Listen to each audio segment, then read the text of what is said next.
오직 너희는 그리스도를 그같이 배우지 아니하였느니라. 진리가 예수 안에 있는 것 같이 너희가 참으로 그에게서 듣고 또한 그 안에서 가르침을 받았을진데 너희는 유혹의 욕심을 따라 썩어져가는 구습을 따르는 옛사람을 벗어버리고 오직 너희의 심령이 새롭게 되어 하나님을 따라 의와 진리의 거룩함으로 지으심을 받은 새 사람을 입으라. 그런즉 거짓을 버리고 각각 그 이웃과 더불어 참된 것을 말하라.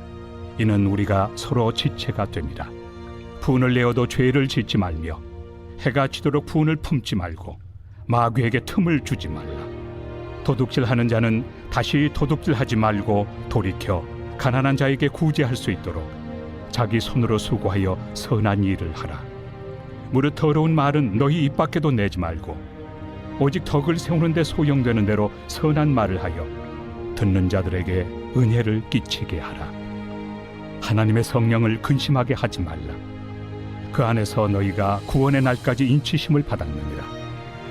너희는 모든 악독과 노함과 분냄과 떠드는 것과 비방하는 것을 모든 악의와 함께 버리고 서로 친절하게 하며 불쌍히 여기며 서로 용서하기를 하나님이 그리스도 안에서 너희를 용서하심과 같이 하라.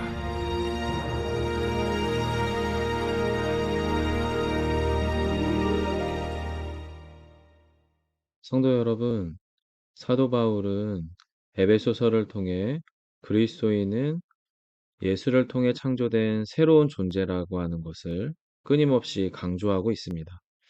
그래서 2장에서도 사도 바울은 그리스도인들이 그의 만드신 바, 곧 하나님의 걸작품이다라고 표현하고요. 또 하나님의 가족이며 시민이라고도 표현합니다. 그리고 하나의 새로운 가족, 전혀 새로운 사람이 되었다라고도 이야기하죠. 여러분, 오늘 본문도 마찬가지입니다. 바울은 우리의 새로운 존재됨의 출발이 예수 그리스도라고 말합니다. 주님께서 당신의 전부를 내어주심으로 우리에게 새로운 삶이라고 하는 선물 같은 시간을 살아낼 수가 있는 전혀 새로운 존재가 되었다라고 말하는 거죠. 오늘 본문 20절이 그런 의미와 맥락이 가득한데요. 20절입니다. 오직 너희는 그리스도를 그같이 배우지 아니하였느니라. 현대인의 성경으로도 이런 표현입니다. 그러나 여러분은 그리스도를 그렇게 배우지 않았습니다 라고 하는 거죠. 성도 여러분, 본문에서 너희 바로 에베소 교인들이 그같이 배우지 않았다, 그렇게 배우지 않았다 라고 하는 것은 어떤 의미일까요? 예전에 예수양남 교회에서 아주 잠깐 탁구 레슨과 성악 레슨을 같이 한 적이 있었습니다. 그런데 두 분 선생님에게 매 주마다 정말 너무나 극단적인, 너무나 다른 평가를 받았습니다.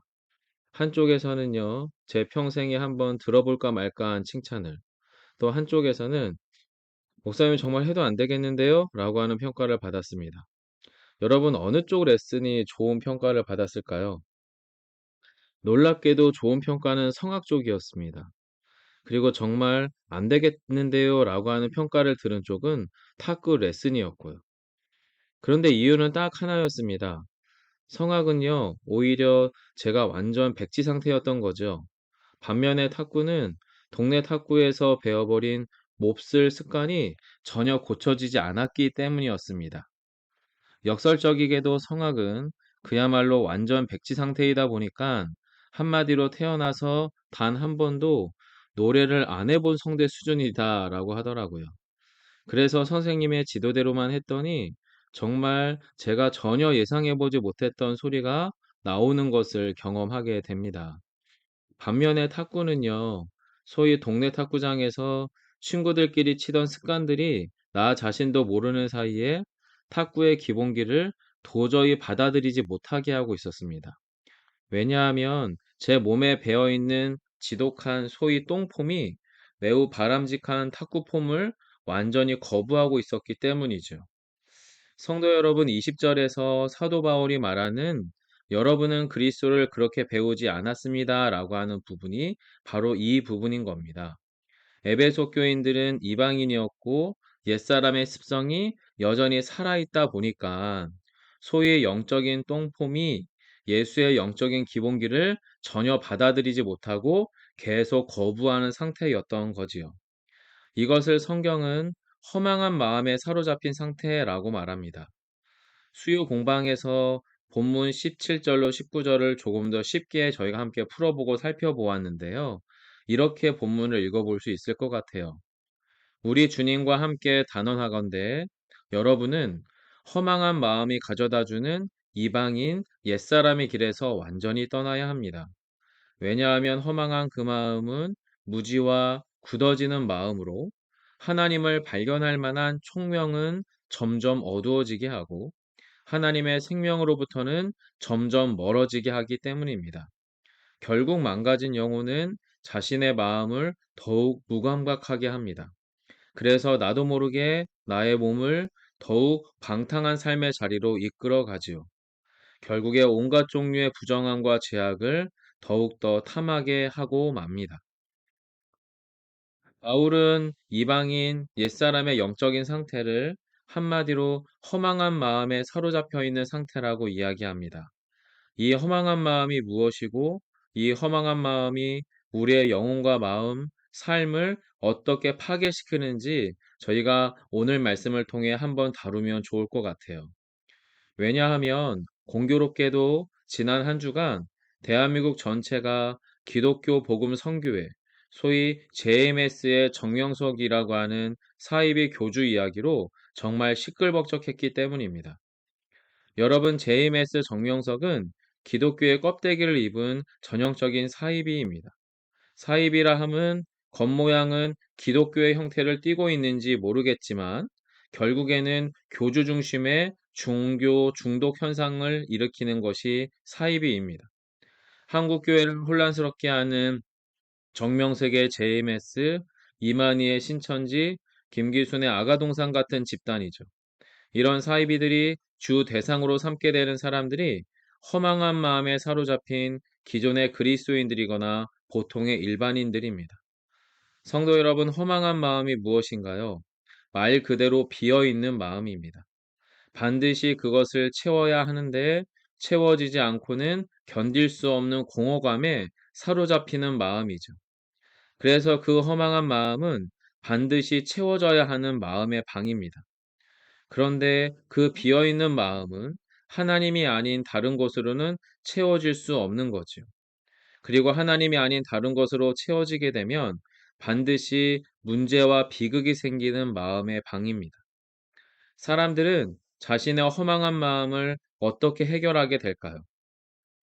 자신의 허망한 마음을 채울 잃어버린 하나님의 대체제, 바로 가짜 하나님을 찾게 되는 겁니다. 근본의 정명석의 만행이 만천하에 다시 드러나게 된 결정적 이유는 메이플이라고 하는 홍콩 출신의 여대생의 증언 때문입니다. 제이메스는 그녀의 깊고 절망적인 허망한 마음을 파고들었습니다. 학창 시절의 왕따를 경험하고 어린 시절 부모들의 이혼 속에서 자존감이 무너질 대로 무너진 그녀는 자신이 꽤나 방탕한 학창 시절을 보냈다라고 인터뷰를 합니다. 그러다가 도저히 견딜 수 없는 허망함 속에서 홍콩 JMS 지부의 전도를 받았다는 거죠. 그리고 너무 외롭고 절망적인 상황 속에서 전화할 사람이 자신을 전도했던 바로 그 언니밖에 없었다고 합니다. 그렇게 발을 들이게 된 JMS였고 거기서 지독한 종교 중독과 영적인 가스라이팅을 통해 완전히 영혼과 이성이 마비된 노예가 되고 만 것입니다. 성도 여러분, 우리 모두가 반드시 기억해야 할 부분이 있습니다. 이단과 사이비들 안에서만 발견되는 종교 중독은 사실은 일반의 다른 중독들, 바로 예를 들어 니코틴이나 알코올, 성, 도박, 권력이나 재물, 명예, 심지어 운동 중독에 이르기까지 모든 중독의 공통점이 인간의 허망한 마음을 파고든다라고 하는 것입니다. 일반의 중독에 빠지게 되는 첫 과정은 소위 그것들이 현대인의 스트레스를 줄여준다고 느끼거나 실제로 그렇기 때문입니다. 그런데 역설적인 것은 스트레스를 풀기 위해 사용하던 비교적 좋은 것들이 어느새 우리를 지배합니다. 그리고 우리가 좋아하는 그것에 중독되는 비극이 일어나는 거지요. 성도 여러분, 현대인들은 스트레스에 많이 노출되는 만큼 중독에도 매우 취약하다고 합니다. 저 역시 스트레스를 해결하는데 능숙한 사람은 아닙니다. 학창 시절과 대학생 때에는 농구와 조깅에 중독된 적이 있었고요. 목회자가 되면서부터는 제가 좋은 목회자가 되어야 한다라고 하는 명분 아래 나는 비교적 유능하고 양심적이며 선한 목회자라고 하는 자기 오름의 강박에 중독된 것이 아닐까 하는 생각이 들 때도 있습니다. 성도 여러분, 저희가 허망한 마음에서 어떻게 자유로울 수 있을까요? 성경은 해결책을 제시하진 않는 것 같습니다. 오히려 허망한 마음으로부터 자유할 수 있는 시작점을 우리에게 제공해 주는데요. 우선은 우리가 허망한 마음에 대하여 무엇을 깨닫고 발견해 가야 하는지가 중요한데, 크게 세 가지를 본문은 이야기해 주는 것 같습니다. 첫째로는 우리 모두는 반드시 허망한 마음이 틈타고 작동될 수 있는 존재라고 하는 것을 인정해야 합니다. 그래서 어떤 상태와 조건만 충족되면 내 안에 우상이 활동하고 나는 그 우상에 충분히 중독될 수 있다라고 하는 것을 알아야 한다라고 하는 거죠. 즉, 우리 안에 허망한 마음이 작동되고 그 허망한 마음이 작동되는 일정한 상태와 조건을 간파하면 그 안에서 내 안에 우상이 움직여지고 그 우상이 나를 중독시킬 수 있다라고 하는 것을 분별하는 게 필요하다라고 하는 겁니다.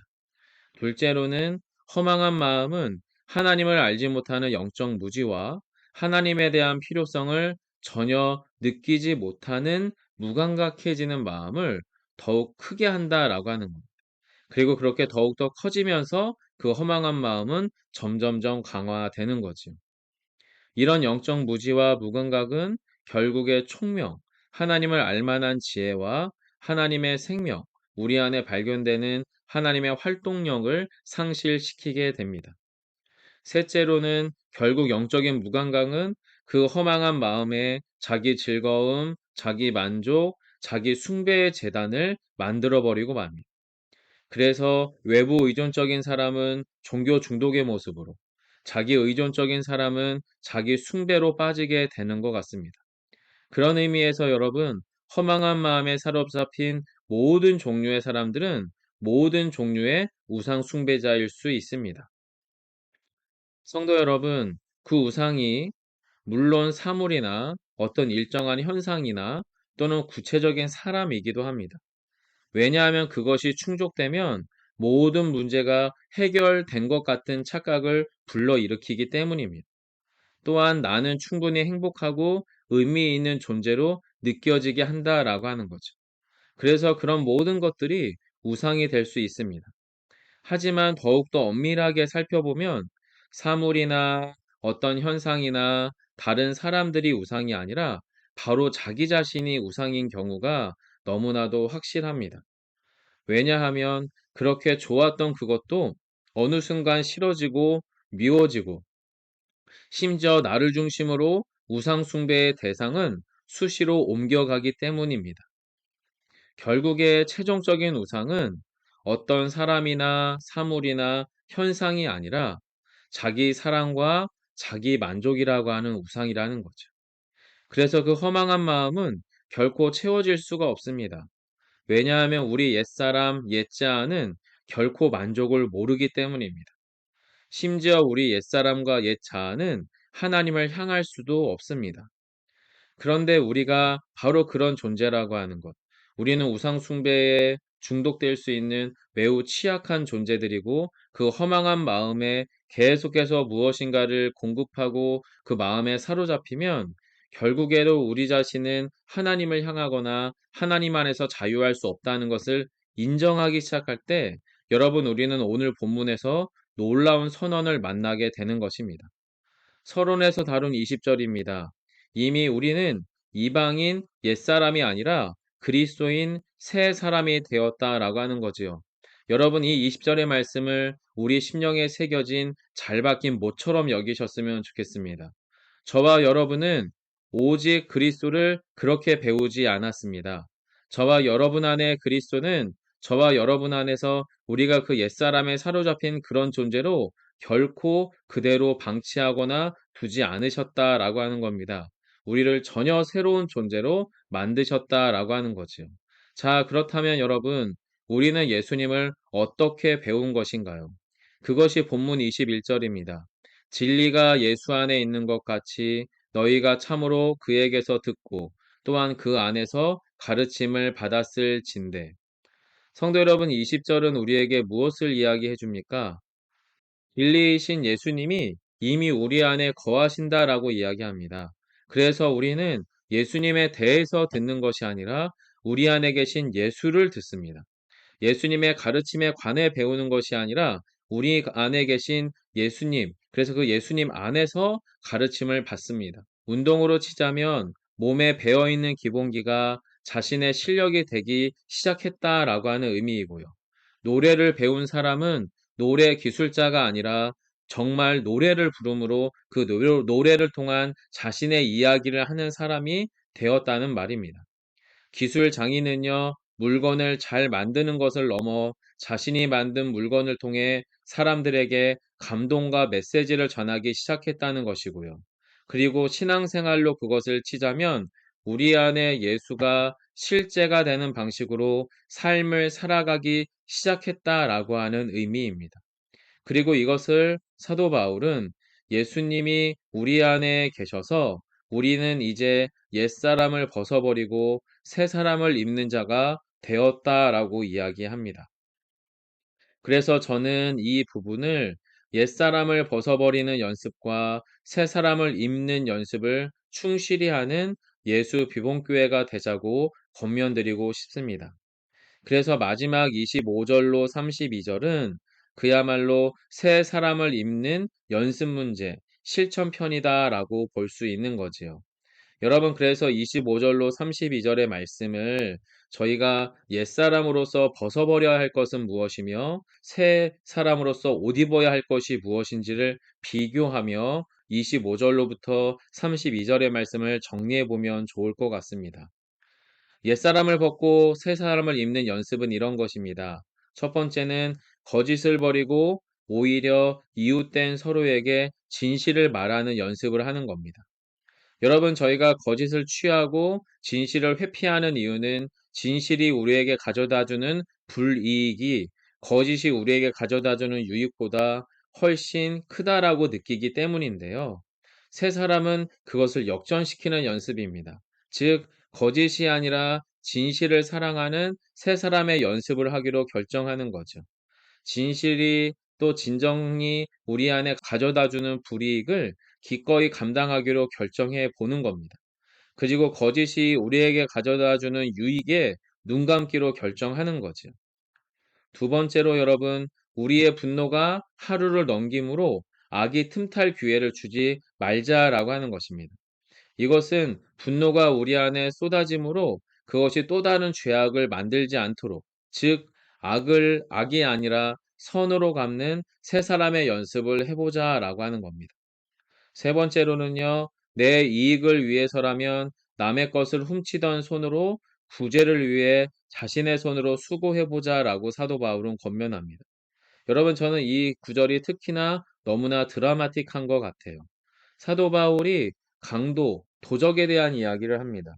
여러분, 도둑이 남의 물건들을 자신의 것으로 취하는 이유는 자신의 이익을 위해서 기꺼이 남의 것을 나의 것으로 여기려고 했었던 마음이었는데, 그랬던 옛사람을 벗어버리고 이제는 새 사람을 옷 입는다라고 하는 것이 무엇이냐면 더 적극적으로 내 이익을 위해서가 아니라 남의 유익을 위해서 자신의 손으로 남의 것을 훔치던 바로 그 손으로 남을 위해 스스로 수고하자라고 하는 거예요. 즉, 이것은 옛사람의 모습에서 새 사람으로 옮겨갈 때 수고와 헌신이 남의 유익이 되는 새 사람의 연습을 해보자라고 사도 바울은 권면한다라고 하는 겁니다. 이어서 사도 바울은요, 입으로 나쁜 말을 내지 말고 오히려 덕을 세우는 말을 적절히 하자라고 요청합니다. 그래서 말을 통해 사랑을 만드는 새 사람의 연습을 해보자라고 이야기하는 거죠. 그리고 무엇보다 사도 바울은 옛사람의 습성 가운데 오랫동안 머물러 있고 미끄러짐으로 성령을 슬프게 하던 삶의 자리에서 벗어나 오히려 새 사람의 옷을 입는 과정을 통해 성령께서 우리의 구원의 보증되심을 우리의 삶을 통해 실제로 경험하자라고 이야기하는 것입니다. 성령께서 우리를 구원하시기를 기뻐하셨고 우리가 성령께 속한 자라고 하는 것을 우리가 새 사람의 이 과정 안에서 스스로 확인하고 경험하자라고 하는 것이죠. 이것이 성령을 통해 새 사람을 경험하는 길인 겁니다. 무엇보다 성도 여러분, 마지막 31절과 32절에서 사도 바울은 이렇게 우리에게 요청합니다.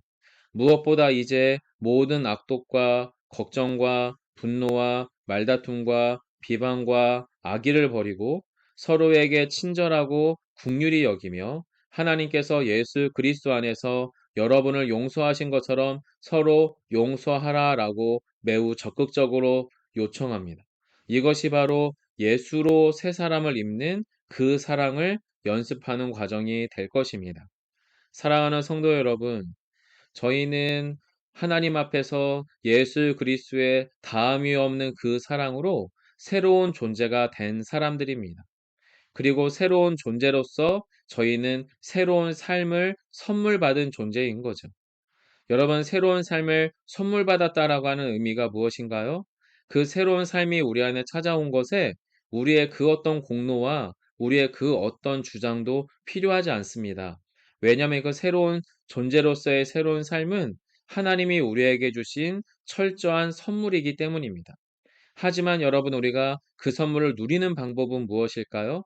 바로 새로운 존재로서 우리의 삶을 살아낼 새로운 삶의 선택이 우리 안에 필요한 줄 믿습니다. 바로 옛사람을 벗어버리기로 결정하는 거예요. 그리고 새 사람을 옷 입기로 결정하는 것입니다. 여러분, 옛사람은 저희가 벗어내는 것이 아니라 예수께서 우리를 옛사람을 벗겨진 자로 삼으셨다는 것을 인정하는 것입니다. 우리의 허망함 가운데 먹이를 주며 살아가는 것이 아니라 그 허망함으로부터 주님께서 그 모든 것을 짊어지고 그 모든 값을 지불하심으로 더 이상 우리가 허망함 가운데 삼켜질 존재가 아니라고 하는 것을 깨닫고 인정하는 것으로부터 출발합니다.